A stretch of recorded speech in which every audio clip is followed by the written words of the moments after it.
हाय दोस्तों, आज मैं आप लोगों को क्लास 12th के play on the face of it के बारे में बताने वाली हूँ। ये लिखा है सुज़ैन हिल ने। इसमें उन्होंने बताया है कि कैसे जो दो डिसेबल्ड पीपल हैं यहाँ पे, mister lamb and dairy. Mister lamb एक बहुत ही पॉजिटिव पर्सन है, एक बहुत ही ऑप्टिमिस्टिक पर्सन है, वेयर एज डेरी अपने आप को out of the world feel करता है। एंड दोनों अपनी लाइफ को कैसे डील करते हैं। सो आइए चलिए अब हम आगे चैप्टर देखते हैं। इस चैप्टर को मैंने आपको पेज वाइज समरी दी है, दैट टू हिंदी में दी है, so that it is easy for you to understand. So let's move ahead now.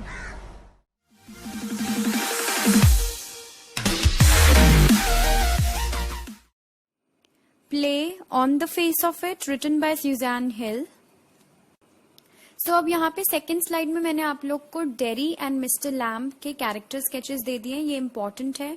सो एक ये जिस्ट है इस चैप्टर का, ये जरूर देख लेना। सो अब यहाँ पर रीइटरेशन है कुछ लाइन्स की।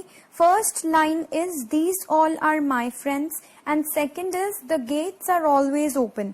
सो ये किस चीज का साइन है? It is the sign of loneliness. So अब हम चलते हैं इस प्ले की एक्सप्लेनेशन की साइड। सबसे पहले मैं आपको पेज 1 एंड पेज 2 की समरी यहाँ पर दूंगी। तो यहाँ पे सीन क्या है कि डेरी एक 13 to 14 ईयर्स ओल्ड चाइल्ड है एंड मिस्टर लैम्ब एक ओल्ड मैन है। ओके, सो मिस्टर लैम्ब लोनली है एंड वो अपने घर में अकेले रहते हैं। उनके घर के बाहर एक गार्डन भी है जहां पर क्रैब एप्पल्स उगते हैं। ओके, उसके पेड़ है वहां पर। मीनवाइल जब वो वहां पे बैठे होते हैं अपने गार्डन में, तब वहां पे डेरी आता है। उसे लगता है कि घर खाली है, इसलिए वो चुपचाप घुस जाता है गार्डन में। ओके, सो वो जब घुस रहा होता है उसे नहीं पता होता कि मिस्टर लैम्ब गार्डन में ही बैठे हैं।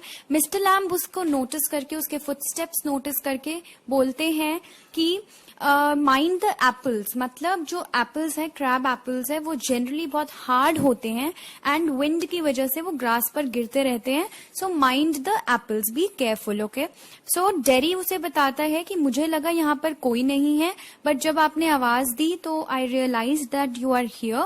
देन मिस्टर लैम्ब को वो कहता है कि मुझे लगा ये घर खाली है। सो मिस्टर लैम्ब कहते हैं कि हाँ, ऑफ कोर्स ये घर खाली है क्योंकि मैं अकेला रहता हूँ यहाँ पे एंड इस वक्त मैं गार्डन में हूँ। So obviously my house is vacant right now. Okay, so after this यहाँ पर डेरी अपने बारे में बताता है। Later on this page dairy tells about his ugliness. Okay, वो बताता है कि अगर तुम मुझे देखोगे मिस्टर लैम्ब तो तुम भी डर जाओगे, इसलिए बेटर होगा तुम मुझे ना देखो। So Mister Lamb is now curious कि ऐसा क्या है। एंड मीनवाइल डेरी सेज कि कभी कभी तो मैं खुद को अपने आप को मिरर में देखकर डर जाता हूँ। सो आप भी डर जाओगे एंड जनरली सब डर जाते हैं। Okay, so now let's move on to the third page. इसमें दो इम्पॉर्टेंट बातें बताई हैं। यही दो चीजें आपको मेनली याद रखनी है इस पूरे पेज से। फर्स्ट ये कि मिस्टर लैम्ब अपना टाइम कैसे स्पेंड करते थे एंड सेकंड ये कि डेरी की एसिड एक्सपेरिमेंटेशन की स्टोरी क्या थी। ओके, सो सबसे पहले तो मिस्टर लैम्ब जो थे वो सितंबर के सीजन में अपने क्रैब एप्पल्स को तोड़ लेते थे। वो मैजिक फ्रूट थे and they were orange and golden in colour and उससे वो जेली बनाते थे। ठीक है, उन्हें तोड़कर जेली बनाने का वो परफेक्ट टाइम था क्योंकि वो कम्प्लीटली राइप हो जाते थे, पक जाते थे वो फ्रूट्स। ओके, देन यहाँ पे डेरी जो है अपने एसिड एक्सपेरिमेंटेशन के बारे में बता रहा है। वाइल एन एक्सपेरिमेंटेशन, उस पे एसिड गिर जाता है एंड जो उसके फेस को बर्न कर देता है एंड वो कभी रिकवर नहीं कर सकता अब उस चीज को। उसकी लाइफ कंप्लीटली चेंज हो गई है, उसका फेस बर्न हो गया है एंड ऑल्सो उसकी आइडेंटिटी उसने खो दी है। ओके, सो अब यहीं पर आगे फोर्थ पेज में जो मिस्टर लैम्ब है वो डेरी को कहते हैं कि वहां पर एक पास में गार्डन है, उसे देखो और तुम्हें वहां क्या दिख रहा है मुझे ये बताओ। सो डेरी कहता है वहां पे सिर्फ रबिश है। नाउ मिस्टर लैम्ब उससे पूछते हैं कि अच्छे से देखो तुम्हें वहां पे क्या दिख रहा है, रबिश क्यों है वो। सो नाउ डेरी सेज कि वहां पे कुछ ग्रास है एंड स्टफ लाइक दैट है और बेसिकली वीड्स है वहां पर। Okay, so now mister lamb says कि कुछ लोग उसे वीड्स बुलाते हैं बट मैं एक वीड गार्डन बना रहा हूं जहां एक साइड मैंने fruits, herbs, shrubs and trees and flowers उगाए हैं, उसी गार्डन के एक साइड में मैंने वीड गार्डन बनाया है। ओके, सो वहां हम डिफरेंस क्यों क्रिएट करते हैं बेसिकली वीड्स में और फ्लावर्स में? फ्लावर्स एंड वीड्स दोनों ही ग्रीन प्लांट्स से आए हैं and green plants are living and वो क्रिएशन ऑफ गॉड है. सो हम कौन है उन्हें डिफरेंशिएट करने वाले? एंड बेसिकली जैसे मैं और तुम ग्रो कर रहे हैं अपनी लाइफ में, वैसे ही ये प्लांट्स भी ग्रो कर रहे हैं. तो क्या फर्क पड़ता है अगर कोई चीज वीड है एंड कोई चीज फ्लावर है? तो अब जब मिस्टर लैम्ब ने अपनी वीड्स की स्टोरी उसे बताई तो उन्होंने कहा कि we are same and because we both are growing and it's all life. ठीक है. अब डेरी कहते हैं नहीं, हम सेम नहीं है. मिस्टर लैम्ब कहते हैं क्यों, क्या डिफरेंस है हम में? मैं ओल्ड हूँ, तुम यंग हो, तुम्हारा फेस बर्न्ड है और मेरी लेग जो है वो टिन की है. It is not important basically. तुम खड़े हुए हो पर मैं बैठा हुआ हूँ, पर डिफरेंस क्या है हमारे बीच? कोई डिफरेंस नहीं है, राइट? अब डेरी उनसे पूछता है कि आपकी लेग जो है वो टिन की क्यों है? मिस्टर लैम्ब यहाँ पे बताते हैं कि उन्होंने जो स्ट्रीट्स में बच्चे हैं वो उन्हें लेमी लैम्ब करके बुलाते थे सो दैट उनका मजाक बने, राइट? बट मिस्टर लैम्ब को फर्क नहीं पड़ता था इन सब चीजों से, right? After this now mister Lamb is telling कि डेरी को वो बेसिकली एक पॉजिटिव अप्रोच दे रहे हैं. वो कह रहे हैं कि देखो एक लिमिट होती है हर चीज की. अभी तुम्हारा फेस बर्न्ड है, ये तुम लोगों को बताओगे तो वो तुम्हारे बारे में बातें बनाएंगे, जरूर बनाएंगे, okay? But after some time वो भूल भी जाएंगे कि ऐसा भी कुछ है. ठीक है. एक टाइम होता है when everything gets healed up and when everything ends. There is a limit to everything, right? अब यहाँ पर डेरी रिप्लाई कर रहा है to the thing that mister Lamb has explained him. Derry कहता है कि मैंने भी अपने बचपन में ब्यूटी एंड द बीस्ट जैसी स्टोरीज पढ़ी हैं एंड उस सबसे ये सीखा है कि जो रियल ब्यूटी है वो हमारे नेचर में होती है, हम कैसे रिएक्ट करते हैं, हमारा जो एटीट्यूड है उसमें होती है, rather than the beauty that is on our face. अब यहाँ पे डेरी बता रहे हैं कि जो उसकी ओन मदर है वो भी उसको उसके फेस पे दूसरे साइड पे किस करती हैं, जहाँ पे बर्न्स है वो वहां उसे नहीं किस करती. ओके. ये चीज डेरी को नहीं पसंद आती. वो कहता है कि उसकी मम्मा जो उसकी स्ट्रेंथ होनी चाहिए वो भी उसको सपोर्ट नहीं करती. Now we move on to the 6th page of this chapter. इस चैप्टर के 6th पेज में बताया है कि जो सोसाइटी का नेगेटिव एटीट्यूड है towards the disabled people like dairy. ठीक है. जो हैरेसमेंट डेरी ने फेस किया है सोसाइटी से. यहाँ पर डेरी अपना एक एक्सपीरियंस बताता है कि जब वो एक बस स्टॉप पर था, वहां पर 2 वुमेन थी एंड वो दोनों जब उन्होंने डेरी को देखा तो उन्होंने विस्परिंग करी एंड वो विस्पर डेरी ने ओवरहियर कर ली. वो लोग क्या बात कर रही थी? दैट दे सेड कि ये बहुत ही टेरिबल थिंग है एंड ये फेस सिर्फ एक मदर ही लव कर सकती है और किसी को ये फेस पसंद नहीं आ सकता. Okay. This thing, Derry finds it really cruel on the part of the society. He is completely disheartened and he wishes that his face should have been better and like normal people. Basically यहाँ पे बता रहे हैं कि हमें जो है उन लोगों के साथ टाइम स्पेंड करना कम कर देना चाहिए जो हमें सिर्फ स्नब करते हैं. मतलब we should stop spending our time with the people who are always snubbing us. And secondly, our physical disability shouldn't be a topic which people should discuss, right? हमारी disability हमें इतना strong होना चाहिए कि हमारी जो disability है वो लोगों का टॉपिक ना बने चिट चैट करने का. मोर ओवर जो हमारी डिसेबिलिटी है, चाहे लोग बातें बना भी ले तो हमें फर्क नहीं पड़ना चाहिए, हमें उसे ओवरकम करना चाहिए, राइट? मिस्टर लैम्ब ने इसी पेज में एक और बहुत ही पॉजिटिव बात बोली है. उन्होंने एक पॉजिटिव अप्रोच के बारे में बताया है. उन्होंने कहा है कि जो ये बीज हैं जनरली हम सब कहते हैं कि वो बज करती हैं, मतलब एक इरिटेटिंग, एक डिसलाइकिंग साउंड वो प्रोड्यूस करती हैं. ओके. लेकिन अगर तुम उसे ध्यान से सुनो तो तुम्हें वो साउंड हमिंग ऑफ बीज लगेगी क्योंकि वो सिंग कर रही होती हैं actually, and that's why you will start liking it. Okay.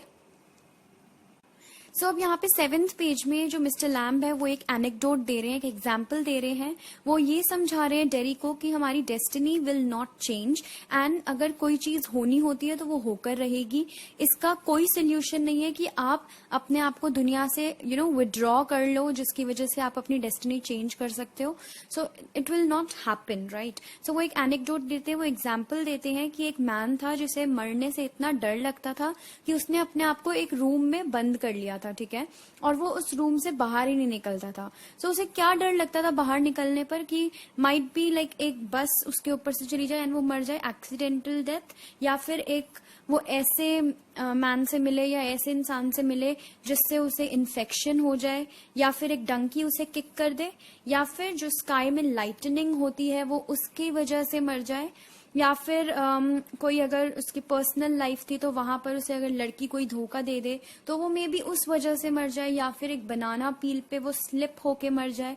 तो उसे ये सारे जो डर थे इसकी वजह से उसने सोचा कि वो अपने आप को एक रूम में बंद करके रख लेगा। एंड जब उसने अपने आप को रूम में लॉक कर लिया, देन वो सो रहा था एक दिन एंड ऊपर से एक पिक्चर गिरी जो वॉल पे लगी हुई थी। वो पिक्चर उसके सीधा सिर पे आके गिरी and he died that moment. So यहाँ पे ये समझा रहे हैं कि डेस्टिनी जो है हम उसे चेंज नहीं कर सकते, हमें कोई भी ऐसे सिचुएशन से भागना नहीं चाहिए, we should face it, right. Nextly Derry यहाँ पर बताता है कि उसने एक दिन अपने पेरेंट्स को बात करते हुए सुन लिया था। सो वो लोग क्या बात कर रहे थे कि वो लोग दे वर डिस्कसिंग कि डेरी को कितने इश्यूज होंगे आगे, वो कैसे आगे सबको फेस करेगा, वो क्या बनेगा, क्या करेगा, अपना करियर कैसे सेटल करेगा।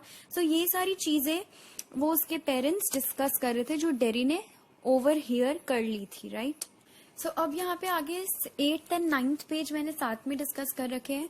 8th पेज में सबसे पहले तो जब डेरी ने लास्ट पेज में बोला है कि उसने अपने पेरेंट्स को ओवर हियर कर लिया था, तो अब यहाँ पे मिस्टर लैम्ब उसे समझा रहे हैं कि तुम्हारे पास 2 हाथ हैं, 2 पैर हैं और आईज एंड ईयर्स भी हैं। You have a tongue and a brain also. So तुम अपने आप में एक पूरे पीस हो एंड यू कैन चूज, अपना तुम माइंड सेट कर सकते हो कि तुम्हें आगे क्या करना है, एंड तुम्हारा जो ब्रेन है वो बाकी सबसे बेटर है, ठीक है। सो वो उसे ऐसे मोटिवेट करते हैं, ओके। देन मिस्टर लैम्ब बताते हैं कि उनके घर पे फ्रेंड्स आते थे, ठीक है। ही सेज कि मेरे भी फ्रेंड्स हैं, मेरे पास आते हैं वो, एंड जो पासर बाइज हैं they come and they sit next to me, they sit in my garden. Winters में आते हैं वो लोग, चिली नाइट्स में आते हैं, ठीक है। एप्पल्स एंड पियर्स के लिए आते हैं, जो किड्स हैं वो सब टॉफीज के लिए आते हैं। एंड सो मिस्टर लैम्ब बताते हैं कि वो टॉफीज बनाते हैं विद हनी, ठीक है। He makes toffees with honey and anybody come so have you. He says कि जैसे सब आते हैं वैसे ही आज तुम भी आए हो, ओके। आफ्टर दिस डेरी कहता है कि मैं शायद वापस कभी ना आऊं, वापस कभी आपसे मिलूं भी ना, तो मैं आपका फ्रेंड कैसे हुआ, ओके। सो मिस्टर लैम्ब कहते हैं कि it's not necessary that I see the people again in my life time तभी वो मेरे फ्रेंड्स हैं। सो डेरी उनसे कहता है कि दैट इज रॉन्ग। ऐसा ही तो होता है, अगर आप जिनसे वापस कभी मिलते भी नहीं, सिर्फ एक बार आपने उनसे बात करी होती है, तो वो आपके फ्रेंड्स कैसे हो गए। सो यहाँ पे मिस्टर लैम्ब समझाते हैं कि हमें फ्रेंड्स होने के लिए किसी का नाम या किसी के हमें कुछ एक्स्ट्रा चीजें नहीं जाननी पड़ती, हमें सिर्फ जो कनेक्ट फील होता है हमारे हार्ट में, the connect that we feel with the soul of that person, सिर्फ वो मैटर करता है to become friends with anybody and everybody, okay. अब 9th पेज में एक लेडी का इंसिडेंट बताता है यहाँ पे डेरी। वो बताते हैं कि जब वो हॉस्पिटल से घर आया था अपने बर्न फेस इंसिडेंट के बाद में, तो एक लेडी ने उसे कहा था कि अगर वो हॉस्पिटल ही रह जाता तो बेटर होता, जैसे मतलब blind people are likely to stay with the blind people, वैसे ही idiot boys should stay with idiot boys only. So उसका कहने का मतलब ये था कि सेम कैटेगरी के पीपल जिन्हें सेम डिसेबिलिटी है वो सब सेम है, हर वे में वो सब सेम है, एंड इसलिए उन सबको साथ रहना चाहिए, ओके। सो मिस्टर लैम्ब यहाँ पे उसे बताते हैं कि कैसे तुम सब सेम हो, इट्स नॉट पॉसिबल, ओके। सो वो उसे समझाते हैं कि तो क्या हो गया अगर तुम सबके डिसेबिलिटी सेम है, you all have burned faces, but this doesn't mean that your traits are same. So next page में यहाँ पे मिस्टर लैम्ब बता रहे हैं कि जो स्ट्रीट्स के बच्चे हैं वो मेरे को लेमी लैम्ब बुलाकर चिढ़ाते हैं, लेकिन वो स्टिल उसके बाद भी मेरे घर आते हैं, मेरे गार्डन में आते हैं, एंड मैं उनसे डरता नहीं हूँ एंड ना ही वो मुझसे डरते हैं. Okay, so now on the 12th page, dairy जब अपने घर पहुंचता है तो उसकी मम्मा उसे कहती हैं कि तुम वापस मिस्टर लैम्ब के घर नहीं जाओगे क्योंकि वो ट्रस्टवर्दी नहीं है एंड इतने बड़े घर में वो अकेले रहते हैं. तो सेफ्टी कंसर्न्स की वजह से भी जो डेरी की मम्मा है वो डेरी को मना कर देती है कि तुम वापस उनके घर नहीं जाओगे. लेकिन डेरी कहता है कि अगर मैं आज वापस उनके घर नहीं गया तो I will never go anywhere in this world again. So इस लाइन का एक क्वेश्चन बनता है, explain this line, explain the significance of this line. ये लाइन का मतलब सिंपल सा यही है कि डेरी अगर आज उनके घर नहीं गया तो वो फ्यूचर में कभी भी करेजियस नहीं फील करेगा to wander around in the world. वो कभी भी दुनिया को फेस नहीं कर पाएगा. सो जितना भी आज उसमें कॉन्फिडेंस है वो उसे एक्सप्लोर करना चाहता है. वो वापस अपने फ्रेंड मिस्टर लैम्ब, जो बहुत पॉजिटिव मैन है, उनके पास जाना चाहता है. सो लास्ट पेज में हमें एक और चीज पता चलती है दैट जो डेरी की मदर है वो बिल्कुल भी सपोर्टिव नहीं है एंड डेरी फिर भी उन्हें कहकर चला जाता है कि मेरे को मिस्टर लैम्ब को हेल्प करना है क्रैब एप्पल्स उतारने में क्योंकि उनके 10 लेग है and that's why I want to help him out getting the crab apples down. अब जो सीन 3 है इस चैप्टर का, यहाँ पर डेरी मिस्टर लैम्ब के गार्डन पहुंच चुका है वापस एंड जब वो वहां पहुंचता है तो वहां पर वो लैडर के गिरने की आवाज सुनता है और जब उसे वो आवाज आती है तो वो भागता है उस तरफ एंड देखता है कि जो मिस्टर लैम्ब है वो नीचे गिर चुके हैं एंड वो अनकॉन्शियस है. डेरी ये देखकर रोने लग जाता है, उसे बहुत ज्यादा बुरा फील होता है उसे, क्योंकि जो मिस्टर लैम्ब की कंपनी है वो उसे बहुत अच्छी लग रही थी, राइट. सो ऑल्दो ये चैप्टर बहुत ट्रेजिकली एंड हो जाता है but still it is one of the most amazing lessons of your class 12th because it gives a ray of hope to your lifes and ये बहुत ज्यादा positivity से deal करता है ये chapter. So we should all take an inspiration from this man mister Lamb who used to find positivity in every circumstance of his life. So lastly, good luck students, do well in your examinations. Thank you.